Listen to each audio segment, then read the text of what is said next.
Sejarah kurban, teladan Nabi Ibrahim dan Nabi Ismail. Setelah Nabi Ibrahim memutuskan untuk berhijrah meninggalkan Raja Namrud dan kaumnya, dalam perjalanan hijrah ini, beliau menikah dengan Siti Hajar dan dikaruniai seorang putra yaitu Nabi Ismail. Anak ini kelak juga diangkat menjadi nabi. Seiring waktu, Nabi Ismail tumbuh menjadi anak yang cerdas, kuat, dan bertanggung jawab. Ia sering membantu ayahnya dalam berbagai pekerjaan. Pada suatu malam, Nabi Ibrahim bermimpi bahwa dirinya harus menyembelih Nabi Ismail. Awalnya, beliau bingung dan belum bisa memastikan kebenaran mimpi itu. Namun, ketika mimpi itu datang berturut-turut selama 3 malam, barulah Nabi Ibrahim yakin bahwa itu adalah perintah dari Allah. Ia pun menyampaikan hal ini kepada putranya. Nabi Ismail meski masih muda, menunjukkan sikap luar biasa. Ia berkata kepada ayahnya agar melaksanakan apa yang diperintahkan Allah.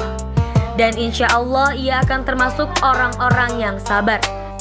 Sebuah jawaban yang mencerminkan keimanan dan ketaatan yang luar biasa dari seorang anak kepada Tuhan dan ayahnya. Sebagai sosok yang sangat taat, Nabi Ibrahim dan Nabi Ismail bersiap menjalankan perintah tersebut.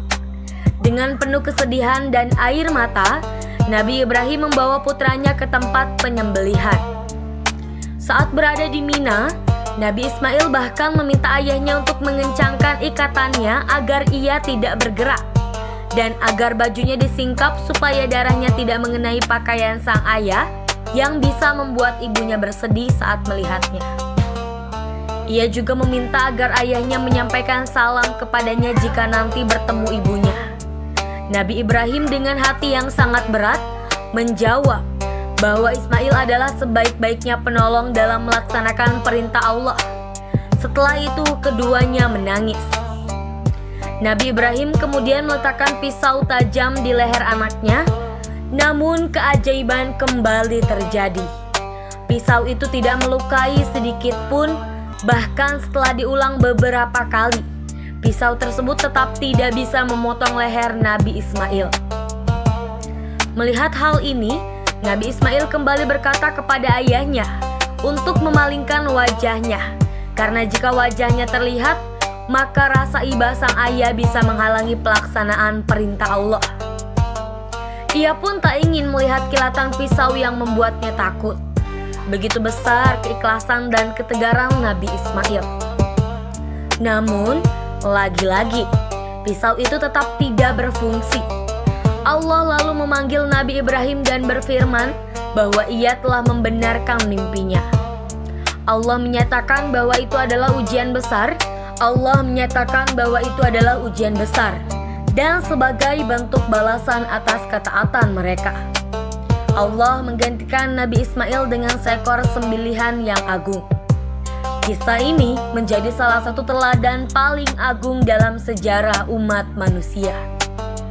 Bagaimana seorang ayah dan anaknya menunjukkan ketundukan total pada perintah Tuhan. Meskipun perintah itu begitu berat dan tidak masuk akal secara logika manusia. Tapi ketika iman dan keyakinan sudah memenuhi hati, segalanya menjadi mungkin.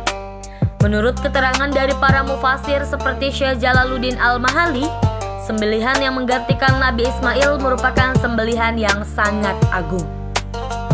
Disebutkan bahwa kambing tersebut adalah kurban milik Habil yang dahulu pernah diterima Allah dan kemudian diangkat ke surga. Itulah dia sejarah kurban, teladan Nabi Ibrahim dan Nabi Ismail.